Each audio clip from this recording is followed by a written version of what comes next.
Qanad açıb göylərə ucaldı haqq nəfəsi, vətən deyə döyündü ürəyin hər səsi. Tarix yazdı igidin şərəf dolu nəğməsi, torpaq üçün can verən müqəddəs bir imdadı.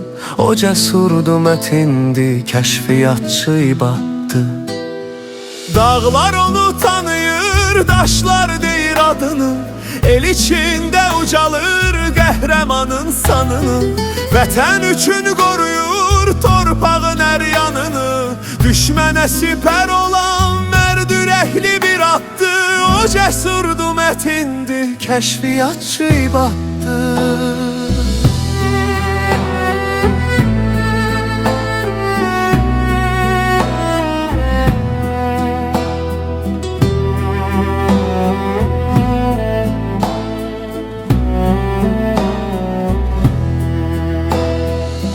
Tarix yazır bugünü qürur ilə, şan ilə.